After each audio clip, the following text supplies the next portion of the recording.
بعض لوگوں کے جسم پر بہت بھدے چھوٹے چھوٹے گول ابار بن جاتے ہیں، لیکن ان کا بریٹا کارپ سے کوئی تعلق نہیں ہوتا۔ ان کے لیے مزاج کو پرکھ کر زیادہ گہری دوا تلاش کرنی پڑتی ہے۔ بریٹا کارپ میں جو گلینڈ ایک دفعہ موٹا ہو جائے وہ کم نہیں ہوتا، باقی جسم سوکھ بھی جائے تو سوجی ہوئی گلٹیاں یا بڑا ہوا پیٹ کم نہیں ہوں گے۔ ایسی صورت میں بار بار بریٹا کارپ اونچی طاقت میں دینا پڑتی ہے۔ بریٹا کارپ لمبے عرصہ تک مسلسل دی جا سکتی ہے۔ بریٹا کارپ اوپر کے بلڈ پریشر سسٹولک میں مفید ہوتی ہے، لیکن نچلے بلڈ پریشر ڈایاسسٹولک پر اثر انداز نہیں ہوتی۔ جو مریض لمبے عرصہ تک بریٹا کارپ استعمال کرے اس کا بلڈ پریشر متواتر چیک کرتے رہنا چاہیے کہ کہیں اوپر کا بلڈ پریشر زیادہ تو نہیں گر گیا۔ اگر اوپر کا بلڈ پریشر زیادہ گر چکا ہو تو کچھ عرصہ تک بریٹا کارپ روک کر حسب ضرورت دوبارہ استعمال کی جا سکتی ہے۔ آرٹیریو سکلروسس یعنی ذہن کی شریانوں کے سکڑ جانے سے جو تکلیفیں پیدا ہوتی ہیں، ان کے علاج کے طور پر بریٹا کارپ ایک نہایت اہم دوا ہے۔ اسی طرح ایسے مریض کو مستقلاً کریٹیکس دینا بہت فائدہ مند ثابت ہوتا ہے، لیکن یاد رکھیں کہ آرٹیریو سکلروسس کا مریض بہت آہستہ آہستہ بنتا ہے، یعنی یہ بیماری سال ہر سال میں اپنی تکمیل کو پہنچتی ہے اور دور بھی آہستہ آہستہ ہی ہوتی ہے۔ بس یہ امید نہ رکھی جائے کہ ادھر بریٹا کارپ دی اور ادھر مریض 2-4 مہینے کے اندر بالکل ٹھیک ہو جائے گا۔ کم سے کم 1 سال یا 2 سال تک اسے صبر کے ساتھ استعمال کروانا چاہیے۔ اس پہلو سے یہ اکثر بوڑھوں کی بہترین دوست ثابت ہوتی ہے اور فی الحقیقت یہ ارذل عمر کی دعا ہے، پس یا بچوں میں اس کی زیادہ ضرورت پیش آتی ہے یا بہت بوڑھوں میں۔ بعض دفعہ بیماریاں آ کر گزر جاتی ہیں لیکن باقی رہ جانے والے بد اثرات چھوڑ جاتی ہیں۔ بریٹا کارپ ایسے دیر پا بد اثرات کو دور کرنے میں مفید ہے۔ ڈاکٹر کینٹ کے مطابق بریٹا کارپ ملیریا کی بھی ایک اچھی دوا ہے، لیکن اس کا مجھے کوئی تجربہ نہیں۔ ہاں، ملیریا کے باقی رہنے والے بد اثرات میں یہ ضرور فائدہ پہنچاتی ہے۔ کینٹ نے لکھا ہے کہ ہر قسم کے چربی کا غدود، رسولیاں، لیوپس، حتیٰ کہ تپے کے پھوڑوں میں بھی بریٹا کارپ اچھا اثر دکھاتی ہے، لیکن مجھے ان امور کا کوئی تجربہ نہیں۔ جسم کی بیرونی سطح پر ابھرنے والے موٹے موٹے ٹیومر جو بہت بد زیب دکھائی دیتے ہیں اور تکلیف دہ ہوتے ہیں، میں نے بارہا ان میں بریٹا کارپ استعمال کروائی مگر فائدہ نہیں ہوا۔ ممکن ہے وہ چربی کے ٹیومر نہ ہوں، کیونکہ بریٹا کارپ کا تعلق صرف چربی کے ٹیومر سے ہوتا ہے اور ان میں واقعتاً یہ فائدہ دیتی ہے۔ اسی طرح میرے استعمال میں لیوپس پر بھی اس کا کوئی خاص اثر ظاہر نہیں ہوا۔ کینٹ کی رائے کے مطابق اگر مریض کے مزاج کے موافق علاج کرنا ہو تو بریٹا کارپ کی سب طاقتیں استعمال کرنی چاہیے۔ صرف ایک ہی پوٹینسی پر انحصار کر کے بیٹھ نہیں رہنا چاہیے، کیونکہ بعض دفعہ بہت گہری بیماری میں بریٹا کارپ کی چھوٹی پوٹینسیاں کام نہیں کرتیں۔ کچھ عرصہ کے بعد 1000، پھر 10,000، پھر 50,000 اور پھر 1,00,000 پوٹینسی تک بھی مناسب وقفے ڈال کر استعمال کرنی چاہیے۔ جس بیماری میں یہ ابتدا میں کامیاب ثابت ہو، اس کو بالآخر کلیتاً جڑ سے بھی اکھیڑ پھینکتی ہے۔ بریٹا کارپ کا مریض بسا اوقات انجانے خطروں سے خوف زدہ رہتا ہے۔ اسی طرح یہ بعض وہموں کو دور کرنے میں بھی خصوصی اثر دکھاتی ہے۔ بعض مریضوں کو سر ہلانے پر یہ احساس ہوتا ہے کہ ان کا دماغ بھی اندر ہل رہا ہے۔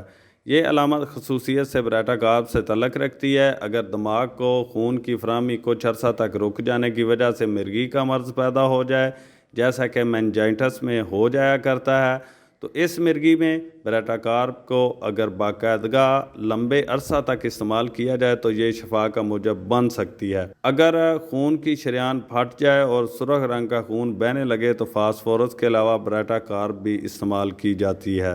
بریٹا کارپ کی آنکھوں کی بیماریوں میں آنکھوں کے پپوٹے ایک دفعہ اندرونی رساؤ کے جم جانے کی وجہ سے موٹے ہو جائیں تو موٹے ہی رہ جاتے ہیں۔ بریٹا کارپ کی یہ علامت ہر قسم کے غدودوں میں بھی پائی جاتی ہے۔ گلے کے غدود اگر ایک دفعہ سوج جائیں تو پھر کم ہونے کا نام نہیں لیتے اور مستقل سوجے ہی رہتے ہیں۔ بریٹا کارپ بالوں کے گرنے، خشکی اور گنجے پن کا بھی علاج ہے۔ خشکی اور اگزیما کی علامت دوسری دواؤں میں بھی پائی جاتی ہے، لیکن ممکن ہے کہ بریٹا کارپ کے مریضوں کے بالوں کی جڑوں میں فاسد مادے بیٹھنے سے بال کمزور ہو رہے ہوں۔ یہ نظر کی کمزوری میں بھی مفید ہے۔ اگر ایک عمر کے بعد نظر دھندلانے کا عمل شروع ہو جائے تو بریٹا کارپ معمول کے طور پر لمبے عرصہ تک کھلانا مضر نہیں، ہاں فائدے کا امکان ہے۔ بعض دفعہ کولیسٹرول لیول زیادہ ہونے کی وجہ سے آنکھوں پر اثر پڑتا ہے۔ اس صورت میں کولیسٹرونیم 30 طاقت میں اور فائٹولاکا 30 طاقت میں اور فاسفورس 30 طاقت میں ملا کر دینے سے فائدہ ہوگا، لیکن فاسفورس 30 کو مسلسل لمبے عرصہ تک استعمال نہیں کرنا چاہیے۔ اس میں خطرہ ہوتا ہے کہ لمبا عرصہ استعمال سے خون کو ضرورت سے زیادہ گاڑھا کر دے گی۔ آنکھ کے کورنیا کی تکلیفوں میں بھی بریٹا کار مفید ہے۔ بعض دفعہ آنکھوں میں گوہانجنیاں نکلنے کا رجحان ہوتا ہے، اس میں بھی بریٹا کار اچھی دوا ہے۔ بعض دفعہ گلے کے گدوز سوج کر کن پیڑوں کی طرح موٹے ہو جاتے ہیں، ان میں بھی بریٹا کار بہت مفید ہے۔ کن پیڑوں میں بھی یہ مفید ثابت ہو سکتی ہے۔ بوڑھے آدمیوں کی زبان کے فالج کے ساتھ اس کا گہرا تعلق ہے۔ اگر بوڑھوں کی چھاتی میں بلغم ہو، سینہ کھڑکھڑاتا رہے اور دوسری دوائیں فائدہ نہ دیں تو بریٹا کارب ضرور استعمال کرنی چاہیے۔ اسی طرح سینیگا اور امونیم کارب بھی بوڑھوں کے پھیپھڑوں کی تکلیفوں میں بہت کام آتی ہیں۔ بریٹا کارب کا کان کے درد سے بھی تعلق ہے۔ اگر یہ درد مزمن ہو جائے تو بعض دفعہ نزلے کے آثار نہیں بھی ہوتے، لیکن پھر بھی کان میں درد ہوتا رہتا ہے۔ اگر اس کے ساتھ کان میں بوجھ بھی محسوس ہو تو بریٹا کار بہت اچھی دعا ہے۔ بریٹا کار میں اجابت باہم جڑی ہوئی گٹھلیوں کی شکل میں اور سخت ہوتی ہے، اور نقص و میکا کی طرح یہ احساس رہتا ہے کہ کھل کر اجابت نہیں ہوئی۔ پیٹ میں درد بھی ہوتا ہے۔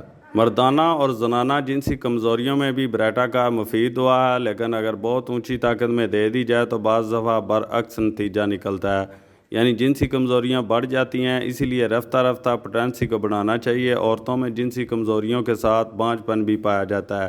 اس میں بیضہ دانیاں یعنی اووریز سوج کر موٹی ہونے کی بجائے سکڑ کر چھوٹی ہو جاتی ہیں۔ اس بیماری میں بریٹا کارب فوراً استعمال کرنی چاہیے، کیونکہ یہ علامت بعض اوقات کینسر میں بھی تبدیل ہو سکتی ہے۔ بریٹا کار میں گلے اور ٹانگوں کا فالج نمایاں ہے، لیکن اگر جسم کے صرف ایک طرف فالج کا حملہ ہو تو زیادہ تر سلفر، کاسٹکم، ریسٹاکس، جیلسیمیم، لیکسس اور کیڈمیم سلف حسب علامت استعمال ہو سکتی ہیں۔ بریٹا کار نیچے کے داڑھ کے فالج میں اچھی دوا ہے۔